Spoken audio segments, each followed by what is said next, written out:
off this incredible event. So thank you all, first of all, so much for tuning in and making the time.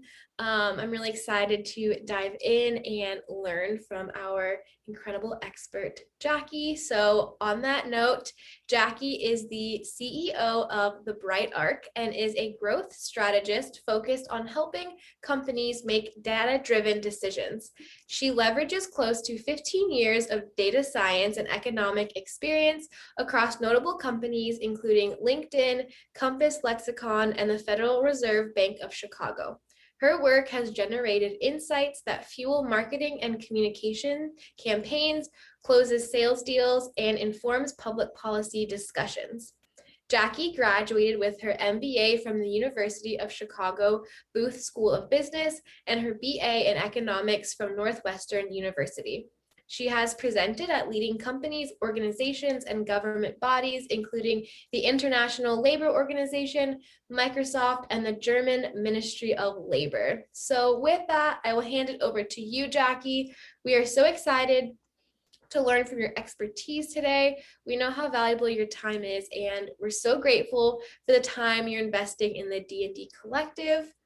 And one quick logistics note, as far as questions, Jacqui has asked that this be as interactive as possible. So feel free, if you have any questions, to unmute yourself or drop it in the chat, and we will make sure that we get those addressed. And over to you, Jacqui. Thanks so much, Hannah. And thanks to all of you for joining me. I'm really excited to hear a little bit more about what you're working on and what interests you about data analytics.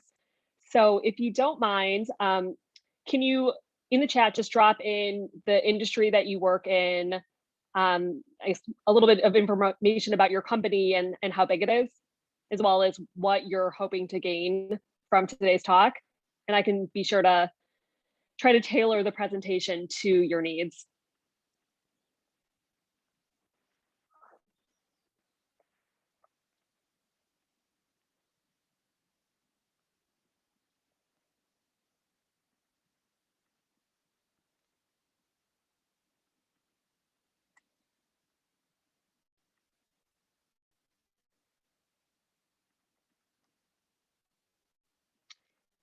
Hannah, I can't see the chat. Would you mind reading through any responses? I was just going to check if you could see the chat. So we just had one come through. Lauren says she is an entrepreneur interested in data potential investors would want to see. Great. Is there anyone else who has? And Susan, okay, here we go. All right, everyone's coming through now. Susanna is in healthcare. Perfect. Remote patient engagement, interested in marketing metrics and in-app user engagement. Rachel is in dating apps / consumer tech, learning how to collect and analyze the right kind of data to glean the most valuable and actionable information. Liz has 2 companies, entrepreneur, her book and podcast, WTF Just Happened. Yes, WTF just happened. There we go. Science and spirituality, and then why get wasted, which is zero waste. Interested in figuring out data for traffic growth and conversion. Michelle says people analytics software. And then Christine, online shopping platform, interested in data brands would like to see to help me negotiate partnerships with them. And C, I'm a D2C fashion brand that's just starting, looking forward to learning about things to focus on for my business, for growing awareness and sales, either organically and via ads. Okay, perfect. That's really helpful. So I think that I'll be able to answer all of your questions in this presentation, but if there's something that I miss, again, feel free to unmute yourself or to put something in the chat for Hannah to read out. So a quick overview of what we're going to cover today, why you should care about data analytics and make the investment in understanding it, metrics to monitor, common tools to use, how to get started, as well as how to grow your analytics capabilities over time.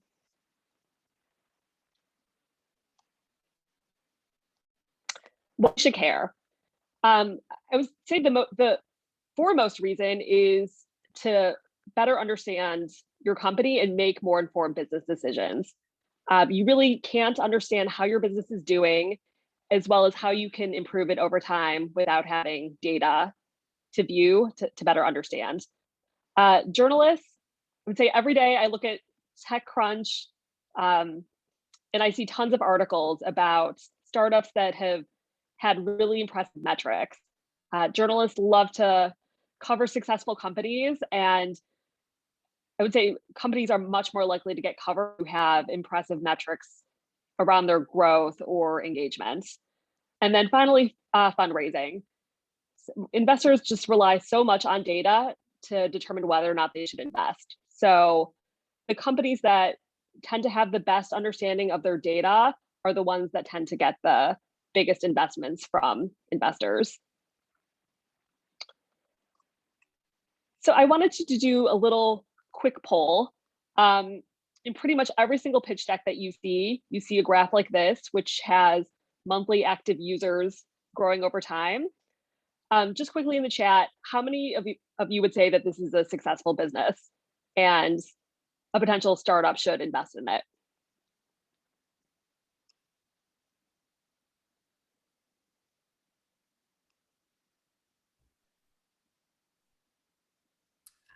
Liz says yes.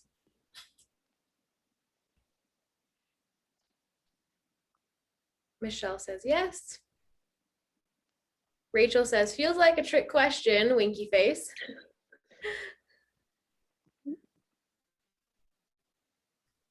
Okay, I think Michelle was right.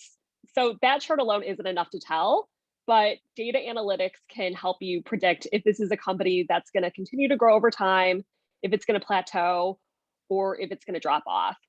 So you can really understand what's working in your product, what's not. Are your users being retained? Is your product sticky? Are new cohorts doing as well as old cohorts? Are people engaging with your product? And is there a core set of users that you really want to learn more about?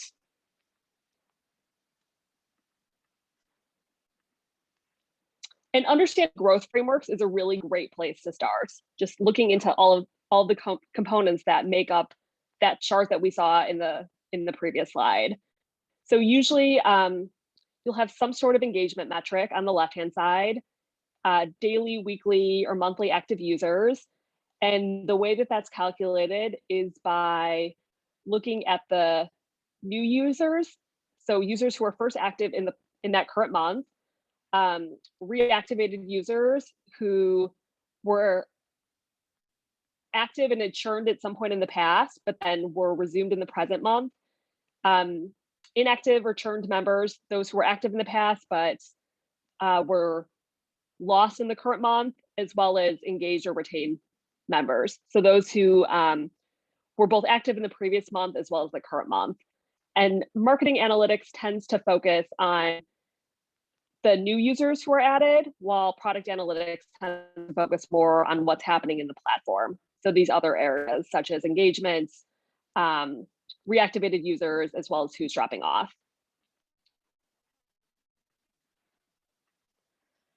Diving down one level deeper, a really good place to think is Dave McClure from 500 Startups, Startup Metrics for Pirates Guide, R. And that is acquisition.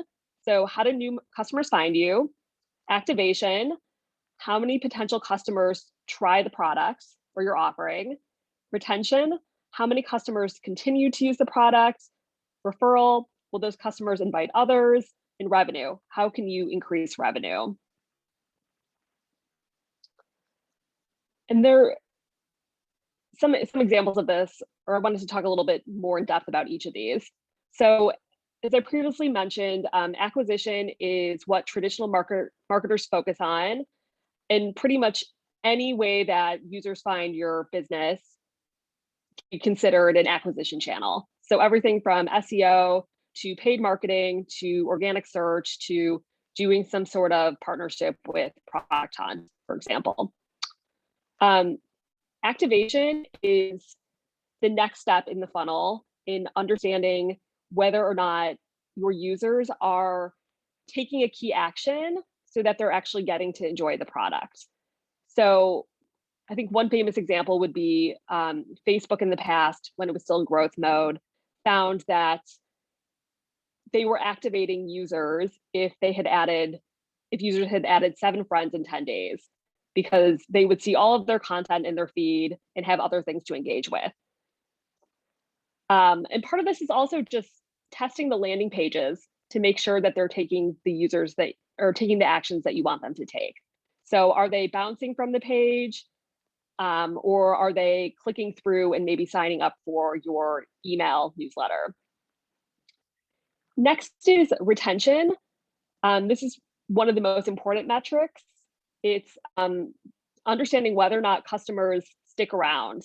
And it's really important because you can't build a sustainable business if you're constantly acquiring new customers. This is probably the most important metric to understand if you have product market fit. And doing a deep dive in the data will help you figure out if you do need to keep iterating, or if you do have your product at a place where you want it to be.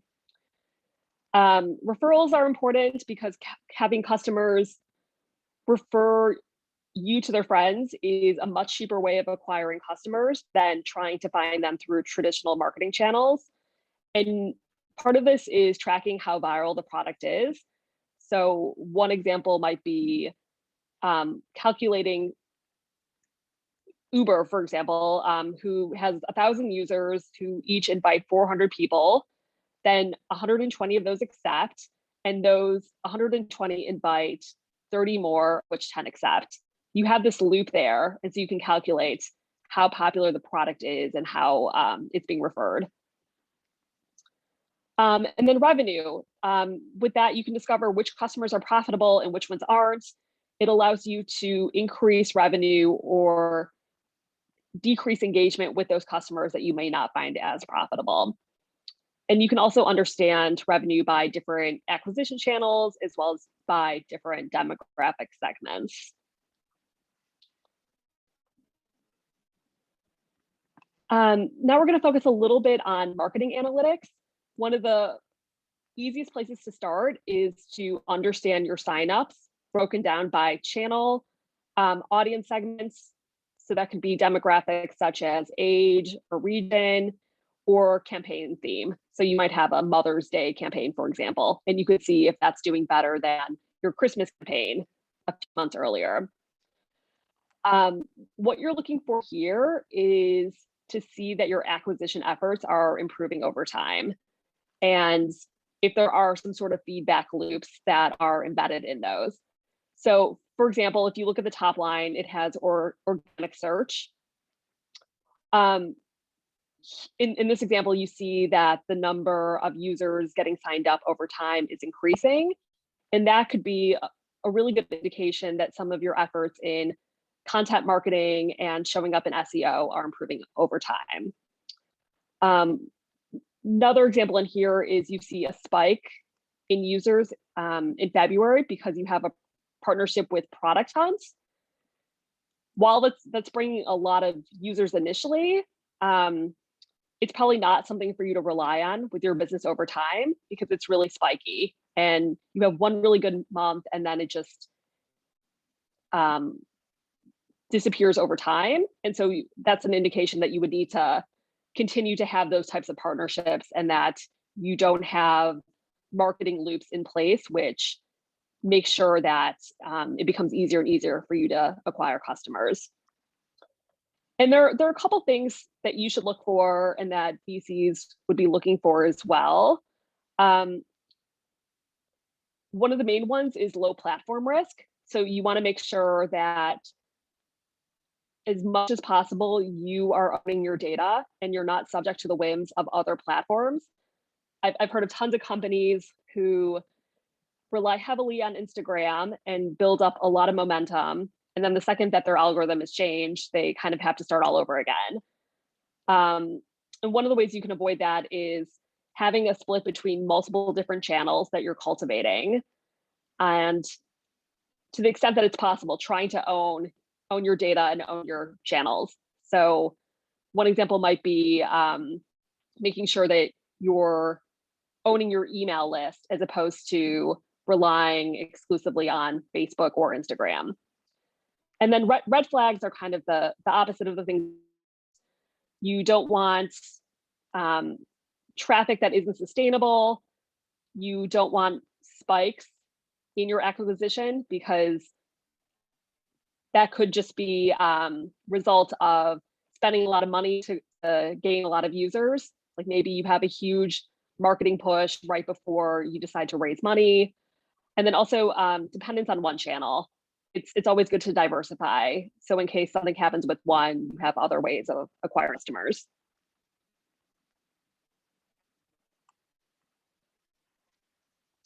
And next, we're gonna look a little bit into how to break down those channel sources in a few ways.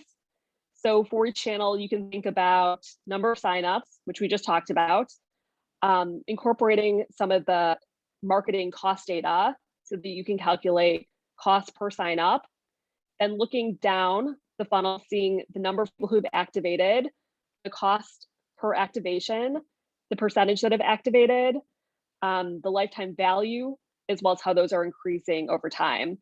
And this gives you a really good source of data for you to double down on your marketing efforts. You can look for highest conversion channels, the largest volume channels, as well as the lowest cost channels, to make sure that you're optimizing amongst those and that your marketing spend is giving you the best return that you can look for. Couple of quality signs, that would be money spent on platforms and channels that are generating a lot of signups, and then steady growth with high activation. And then a couple of red flags to think about. You don't want there to be spikes in low quality signups. What that usually looks like would be people spending a ton on paid ads just to get a lot of users in that don't ultimately engage. You don't want signups that don't activate over time. And then you also just want to make sure that your costs are staying in line so that you're not paying more per activated user or signed up user than the value of them long term. Before I move on, I just wanted to do a quick check to see if there were any questions on marketing analytics up to this point, just because I can't see the chat. So far, nothing's been dropped in the chat, but I will let you know if anything comes in the next couple of minutes. Okay, great. At this point, I'm gonna switch gears a little bit and then focus more on product analytics as well as retention. As I mentioned before, retention is one of the most important things that you should be looking at. And one of the easiest ways to do it is to plot active users over time. And you could do that for a bunch of different cohorts as well as different demographic groups. So looking at people who signed up today, or today's not a good example, people who signed up 2 years ago versus 18 months ago, and seeing in every single month what percentage are still active on the platform and using it. And then, I mean, demographics, you might see that people who use an iPhone are retaining better than people who use an Android, for example. So you really want to try to break this up in as many ways possible. And then what you're looking for at this point is that the curve starts to flatten out. If it flattens out, that's a really good indication that you have product market fit for some market or some audience. People who like your product like it enough that they're continuing to use it and they're not just dropping off. And then at that point, you really want to figure out who is that market, how big is it, what are the characteristics of the people who are staying loyal to your product versus those who didn't. And then you really want to, I think, double down to either get more of those users or to change your product features to make sure that you are enticing the people that you didn't retain as much. And this is really important just because to keep iterating, to keep improving, because churn ultimately translates into higher customer acquisition costs and lower revenue. Quality signs, I mentioned you want to see that the curve flattens, but you really want it to flatten at 20% or over for a given segment. And just to put that into context, if you had a really low retention, for example, only 5% of users are continuing to use the product in the long term, that means that if you wanted to get to 5 million users, you would have had to have 100 million people try it. And so it's much easier to focus on retention versus spending tons on marketing budget or getting a lot of new users to try it. And then one red flag to think about is you want to not just see that they're continuing to use the product, but what's bringing them back every time. Are they getting use out of your features, or did you just spam them with a ton of notifications that they clicked through to get them on your product? If it's the notifications, it's kind of a red flag or a sign that they're not really engaging with your product. They're just responding to that ping.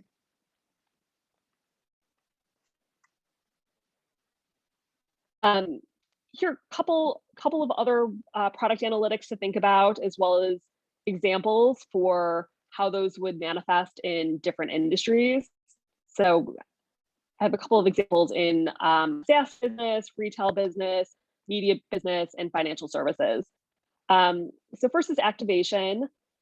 As I mentioned, it's not just the number of people who've signed up, but you want to make sure that they're actually interacting with the product in a meaningful way.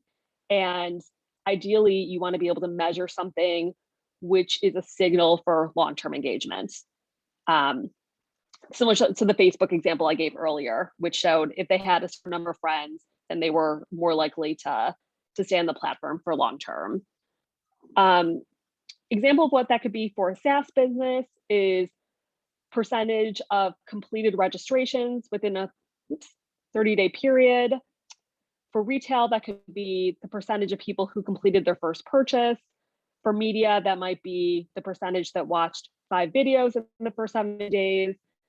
And for financial services, it could be the percentage who made a deposit within 30 days. And you may need to iterate on this a few more times as you have more data and you have a better understanding of what critical interactions customers need to take in order to make them more likely to use the site in the future. Engagement metrics, things to think about could be viewed reports or uploaded data for a SaaS company. For retail, it could be the number of transactions they made or the number of recommended products that they viewed. For media, it could be minutes of video watched or articles viewed. For a bank, it could be the number of transactions or the number of deposits. And then referral, the metrics are similar, but you want to make sure that they're using the product features to engage other people. So for the SaaS business, they might be sharing the report with someone else. For a retail business, they might be creating a wedding registry, which gets other people on the site to look at their stuff. For media, they could be sharing content to other people. On financial services, they might be inviting others to apply for a credit card in exchange for getting some sort of bonus. And then there are other business-specific things that you would need to think about that will just vary a lot depending on your industry and the types of actions you want to incentivize your users to make. So that could be everything from support tickets for SaaS business to default rates if you're making loans. So there are lots of business specific things that you'll probably want to think about. We had a couple of questions come in. Okay. Okay, related to notifications being red flags, does that mean purchases of my product from an email marketing campaign is a red flag? If so, why?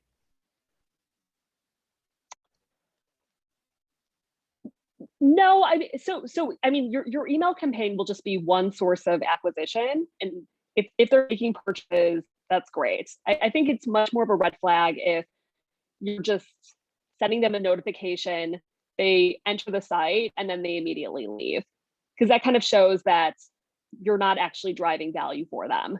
they're just responding to the email that they got.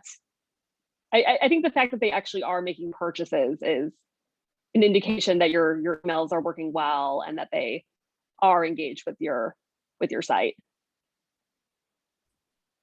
Another question that came through. I was having a conversation with another founder who has a community. What are metrics to consider for community growth and engagement? Her community is for cancer patients and their family and friends, so people may not always be engaged daily like on Twitter or Facebook. For any type of community, there are a few things. Is it a Facebook community, or do you have your own type of platform, like LinkedIn or Facebook or TikTok in its early days? She says we both have our own platforms. So you definitely care about the logins over time. You can figure out the ones that are most appropriate for you. It may not be daily or weekly like it would be for Facebook or LinkedIn. It might be once a month or every 2 weeks. Depending on the features of the platform, though, you can also think about other metrics to look at which show how engaged they are. So are they sending private messages? Are they able to add people as friends? Are they sharing content every so often? So it really will depend on your specific use case. And if it doesn't make sense for them to log in every day or once a week, I think that's fine. Just you may need to play around to make sure that you're tailoring it to what makes sense for them. Okay, those are all of the questions so far. Okay, great. Now I'm going to switch gears a little bit, and I'm going to talk about how to grow your analytics capabilities over time. And I'm probably only going to focus on the first 1 to 3 slides of this, just because it seems like everyone's a little bit earlier in the process.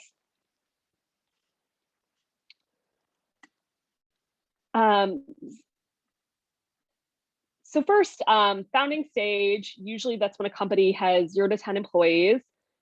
They typically don't have any resources or time, and they're trying to get to product market fit as quickly as possible. So they really need data to iterate quickly, but may not care if it's the perfect data. At this point, my recommendations for you are to make sure you have Google Analytics installed. You can just use their tag manager to get started immediately. And at this point, the data doesn't need to be perfect. You just want to make sure that you are collecting data. For e-commerce, you want to make sure that your Google Analytics data is good, where you're able to easily track people throughout the funnel from the first time that they engage with your site all the way to checking out. And then if you're building any sort of software, you really, really need real event tracking. So you can start by using some of the out-of-the-box products, such as Mixpanel or Heap, and they both have default settings that you can use at this point without worrying too much if you're getting every single thing right, or if you're getting all the granularity that you need.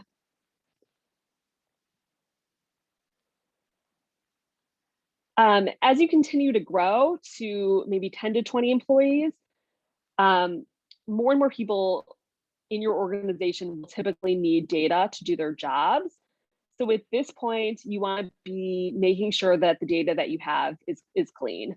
So making sure that all of the links that you create have tracking codes, making sure that you aren't double tracking anything. If you have salespeople, you might want to start thinking of using some of the reporting that's available in out-of-box solution like Salesforce to figure out conversion rates or understand which reps are more productive than others. It's also a really good time to start thinking about tracking a net promoter score, which is a really good benchmark for customer loyalty. And it tells you how likely customers are to refer your product to other people. And it's kind of like it's crude way of tracking engagement. At this point, if you have other specific use cases, like you're tracking, I don't know, newsletter data, for example, or any other sort of like referral program, it's still too early to do anything that isn't out of the box. So as much as possible at this point, just try to use the solutions that are already available rather than coming up with custom solutions. And then as you get a little bit bigger, I would say 20 to 50 employees or close to a Series A or right after you've raised the A round, it's, I think, time to start thinking more closely about hiring an analytics lead who can think about your data a little bit more strategically and then eventually help grow the team. At this point, you want someone who's a generalist. So it's not the time to think about machine learning expertise or anyone who is too technical. And you can always supplement that analytics lead who can get your steps up and running. This is probably the time to start thinking about putting together your data warehouse, your tooling, and your data visualization, but they have a lot of out-of-the-box solutions for that. You could use Snowflake or Redshift for the warehouse, Stitch or Fivetran for the ETL, or Motor Looker for business intelligence tool. And then at this point, you really want to start thinking about company level KPIs, custom cohorts, as well as team level KPIs that will roll up into the company one. And I think I'm just going to skip the next two since I don't think anyone's there. Let me know if you have any questions on any of the things that I just chatted about. It was probably a lot of information.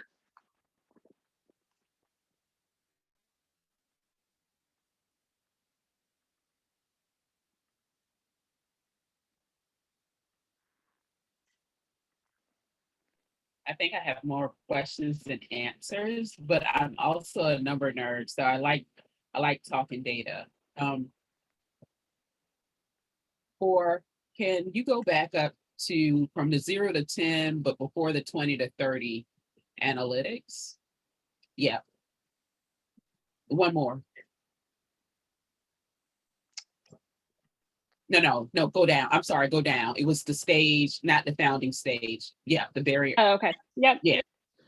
When we're looking at Google, I know we look at Google Analytics, and everybody tells us to do this and look where your traffic's coming from on the very basic side. What are some things we need to notice or be tracking, like if we're running campaigns or if we were in a Dreamers Doer article, and it comes out, like what are some things that we need to plan for ahead or be checking on a monthly or a weekly basis with our Google Analytics? So in Google Analytics, there's a way of understanding which site it's all coming from. So, I mean, you have the direct URL link, but then on top of that, are you coming from Forbes? Are you coming from Inc? And so you can make sure that you're counting for that as long as that's the only thing that's happening, or you're isolating that URL, if that makes sense. On Google Analytics, there's a source field, which tells you all the different places it's coming.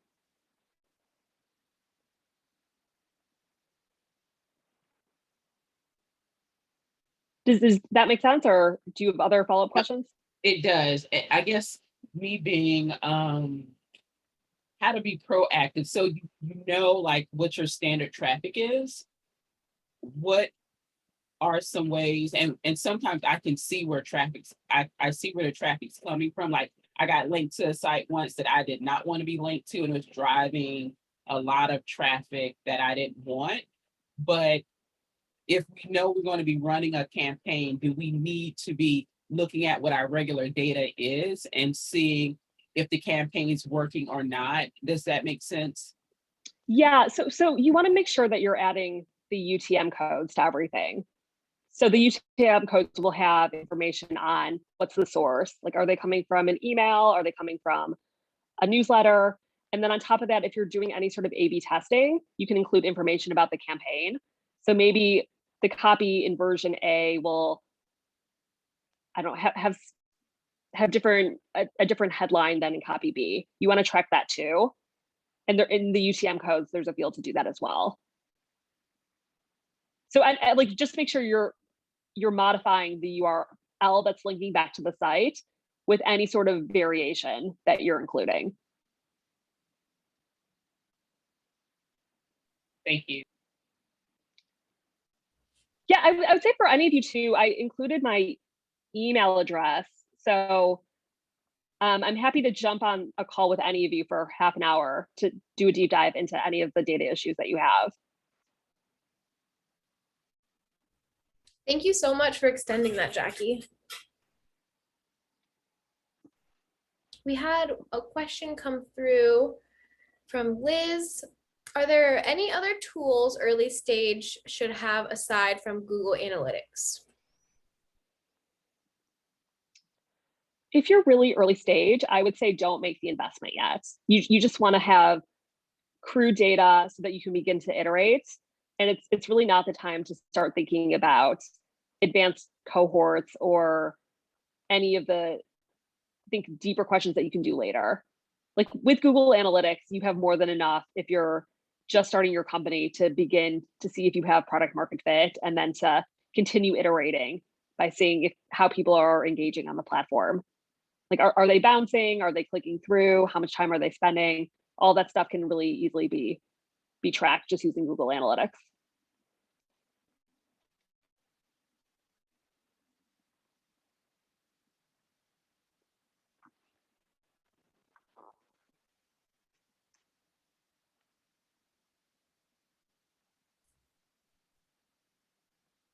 Okay, it looks like there are no more questions in the chat. If there are any last minute questions, please drop them in now.